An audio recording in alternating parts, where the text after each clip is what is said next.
Proverbio del día, busquemos la sabiduría, comentario a Proverbio 16 de bendición. Versículo 1.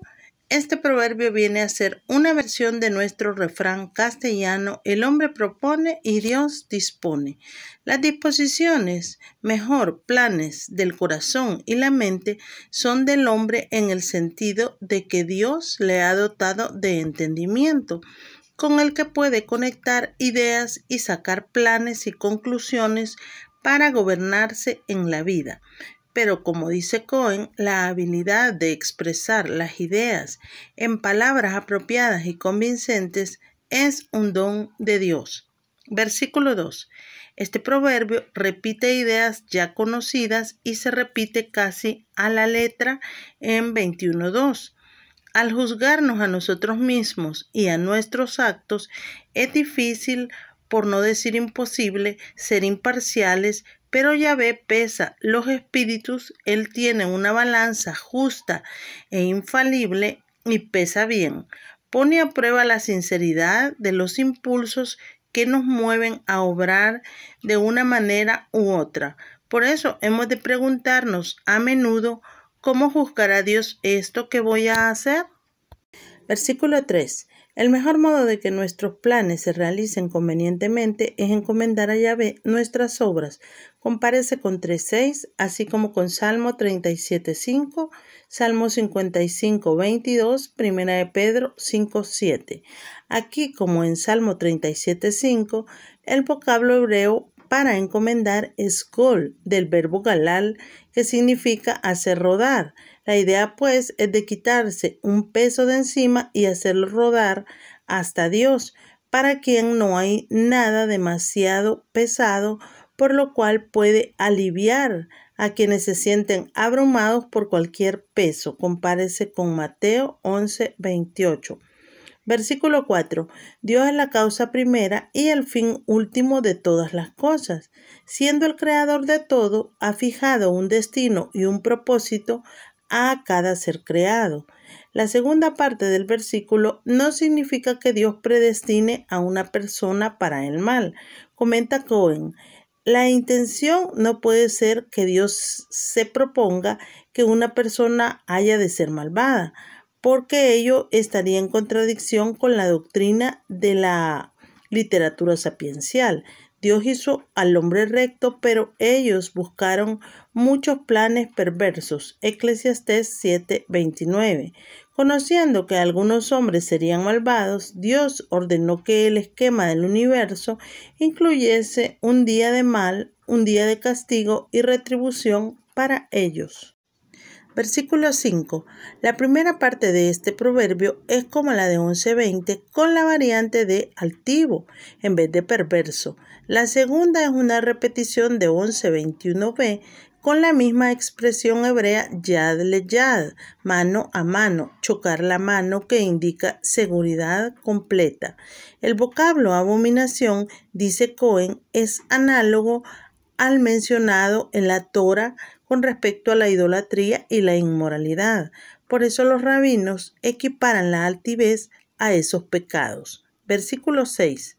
La culpa del pecado se nos quita por la misericordia y la verdad de Dios en Cristo nuestro mediador, no por medio de sacrificios legales, y el poder del pecado se quebranta en nosotros por medio del temor de Yahvé. Pues así es como los hombres se apartan del mal. Versículo 7. Dios puede cambiar en amigos a los enemigos cuando le place. El que tiene en su mano el corazón de cada hombre puede volverlo con toda facilidad. 21.1. Lo hará por nosotros cuando lo crea conveniente. Dios hizo que Esaú se pusiese en paz con Jacob y Abimelech con Isaac. Versículo 8. Aquí se repite el pensamiento de 15:16 y comparando ambos versículos se ve que justicia es equivalente de temor de Yahvé, o más bien es su consecuencia. Versículo 9. Este proverbio es semejante a primera vista a la del versículo 1, pero hay entre ellos una notable diferencia. El sentido aquí es que si los hombres planean su camino de forma que tengan por objetivo supremo la gloria de Dios y por norma cotidiana su santa ley, pueden esperar que Dios dirija sus pasos por su espíritu y su gracia, de forma que no equivoquen el camino ni dejen de llegar a su destino. Compárese con 1 de Tesalonicenses 3:11. Versículo 10. El proverbio admite la forma de un precepto para los reyes y los jueces, a fin de que emitan sus preceptos y veredictos como algo sagrado, pues sagrado es el oficio para el que fueron ungidos.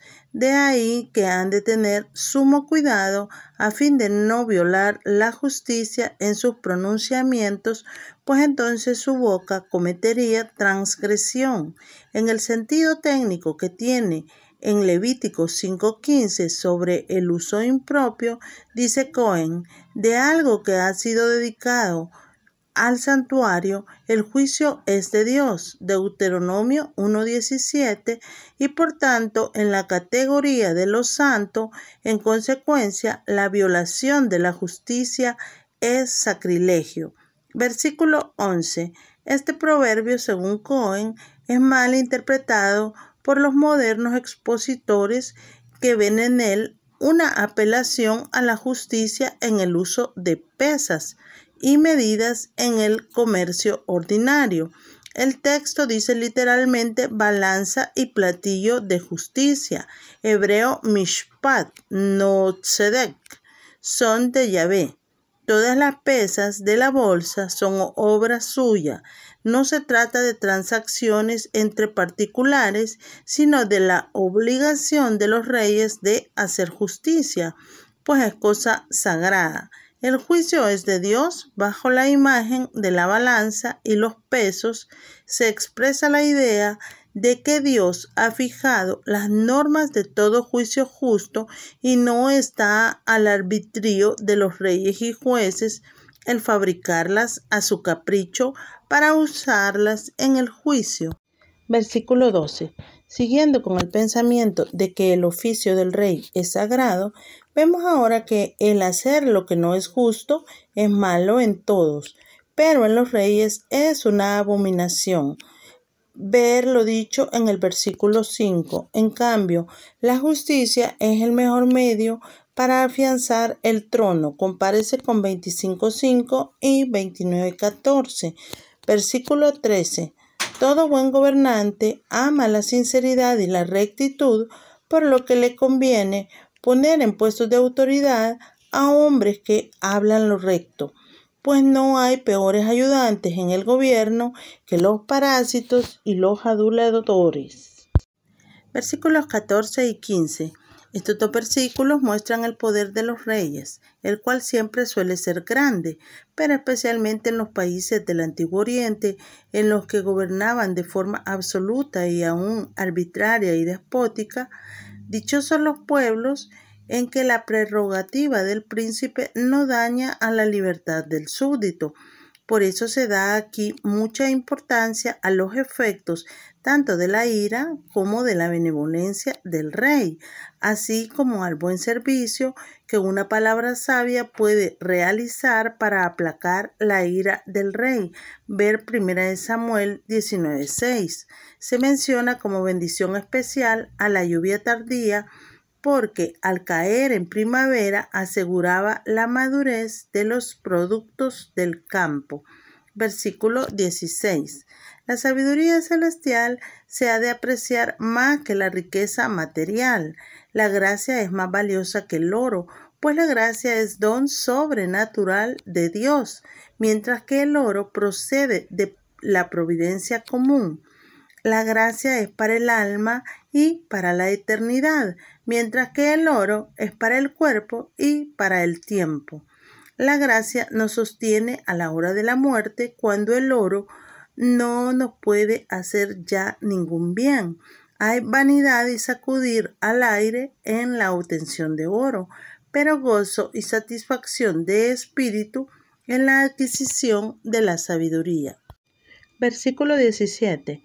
El camino hebreo Meshilat, camino real, bien construido y libre de obstáculos, de los rectos, es asequible a los que se apartan del mal. Este es el sentido, pues está señalado por Dios y hollado por los justos que nos han precedido, y todo el que tiene interés en preservar su vida no camina a la aventura, sino que busca el camino real del que se habla en la primera parte. Versículo 18. Cuanto más alto se sube el altivo, mayor es la caída que sufre. Dios, en su justicia, abate hasta el suelo a quienes han querido subir hasta el cielo. Faraón, Sennacherib, Nabucodonosor, Herodes son ejemplos de esto. Cuando los altivos se ponen a desafiar a Dios, su caída está a las puertas. No temamos pues el orgullo ajeno, sino temamos grandemente caer nosotros mismos en el orgullo. Versículo 19. La humildad nos obtiene el favor de Dios y nos preserva de muchas tentaciones, lo cual es mejor que repartirse los despojos con los soberbios. La frase tuvo en un principio un tono militar, ver Génesis 49, 27 y Éxodo 15, 9, pero después se aplicó, dice Cohen, al enriquecimiento de los fuertes a expensas de los débiles. Esto es lo que significa en el caso presente. Versículo 20. La prudencia se granjea el respeto y la estima de los hombres y el éxito en los asuntos de cada día, pero todavía son mayores los beneficios que reporta la piedad. Téngase, sin embargo, en cuenta que ambas cosas no se contraponen en este proverbio, sino que más bien se unen. Versículo 21. Los que poseen sabiduría sólida reciben también el crédito y el prestigio que la acompañan. La dulzura de labios es un complemento muy deseable de la discreción, a fin de que el tenido por prudente pueda ejercer su influencia de modo extenso y efectivo. El mejor modo de hacer aceptable una enseñanza o una respuesta es hacerla en tono suave y con palabras esmeradamente escogidas. Versículo 22. El sentido de este versículo, del que depende su apropiada interpretación, es el siguiente. La prudencia, hebreo sekel, variante del Haskel de 1.3, es fuente de vida, de dicha, de prosperidad, de vitalidad espiritual, mientras que la necedad es la disciplina, es decir, el castigo, hebreo musar, de los necios, puesto que les priva de la fuente de vida que constituye la dicha de los prudentes. Versículo 23. Cuando hay sabiduría en el corazón, hay también discreción en los labios, añadiendo a la calidad de la enseñanza la capacidad para transmitirla persuasivamente a otros. Versículo 24. De nuevo se insiste en la eficacia persuasiva de la suavidad en el hablar, es decir, en el empleo de palabras agradables, más aún cuando se basan en la palabra de Dios, cuya dulzura pudo aprender Salomón de las enseñanzas de su padre David. Ver Salmo 19:10. Hay muchas cosas agradables que no son provechosas, pero estas palabras suaves son dulzura para el alma, aquí la parte espiritual del hombre, y medicina para los huesos, para toda la estructura corpórea. Versículo 25. Este proverbio es repetición de 14:12. El hecho de que se repita también de varias formas en otros lugares nos da la idea de la importancia que para Salomón y para el Espíritu Santo tiene la enseñanza que en él se nos imparte. Versículo 26. El proverbio parece decir que el hombre trabaja para ganarse así el sustento y satisfacer el hambre, Como este sentido parece demasiado elemental para ser incluido entre proverbios de sabiduría, los rabinos buscan explicaciones más profundas, entre las que destaca la que Cohen cita de Gerondi. A veces el alma del que trabaja para él, es decir, para su cuerpo. Lo contrario del hombre sabio, quien trabaja para su alma. Así empalmaría con el versículo anterior, donde se expone el caso general de lo que le parece derecho a un hombre, pero al final se da cuenta que tras tanto trabajar ha gastado vanamente sus días, olvidado de su hacedor y preocupado únicamente de satisfacer las necesidades de su cuerpo. Versículos 27 y 28. Hay quienes no solo son viciosos en sí mismos, sino despectivos y dañinos para los demás, siendo así los peores. Excava el mal, dice a la letra el texto, como se cava una fosa para hacer caer en ella a una persona. En este sentido se usa el verbo en Salmos. En sus labios hay llama de fuego, mejor un fuego abrasador, pues con su maldad abrasa todo cuanto tocan sus labios, especialmente la reputación del prójimo, como se insinúa en el versículo 28. Versículos 29 y 30. Aquí tenemos otros malos efectos de los malos labios. La adulación, versículo 29, mediante la cual el malvado trata de atraer a otros para que sean sus cómplices en el mal. Compárese con 1:10 y siguiente. En el extremo opuesto, otro pecado de los labios, sin decir una palabra, frunciéndolos, es decir, apretándolos. El verbo, dice Cohen, se usa en conexión con los ojos en 6:13 y 10:10, una expresión callada que sin embargo habla más que las palabras. Lo del guiñar los ojos como gesto de perversidad lo vimos ya en 6:13 y siguiente. Versículo 31. El honor y respeto a los ancianos es algo característico en la Biblia, en contraste con el desprecio que a los ancianos sentían los pueblos paganos. Ver Levíticos 19:32. Aquí se nos dice que las canas son coronas de honor si se hallan en el camino de justicia. En efecto, la verdadera gloria de la ancianidad es la gracia. El anciano malvado pierde el derecho a ser respetado, pues ha dejado que su corona fuese arrojada al fango. Versículo 32. Abundando en un tema ya conocido, se insiste en los beneficios que reporta ser tardo en airarse, pues denota dominio de sí mismo, que es la corona del fruto del Espíritu. Ver Gálatas 5:23. Dominarse a sí mismo cuesta más y tiene mayor valor que dominar por la fuerza a otros. El más humilde de los hijos de Dios puede así ser más grande y digno de mayor honor que Alejandro Magno, Julio César o Napoleón Bonaparte. El dominio de sí mismo requiere mayor sabiduría y fuerza de voluntad, y al mismo tiempo no tiene necesidad de sacrificar vidas ajenas ni bienes ajenos. Versículo 33. Se menciona aquí un método de echar suertes que era frecuente en el antiguo Israel, cuando se había de tomar una decisión importante, la cual se consideraba así hecha por Dios. Compárese con Hechos 1:26. En un pliegue del vestido, compárese con 6:27, se depositaban las dos suertes, y la primera que se sacaba era la que decidía. Esto venía a significar que nada ocurre por casualidad ni es determinado por el ciego destino, sino que todo es determinado de un modo u otro por el consejo y la voluntad de Dios.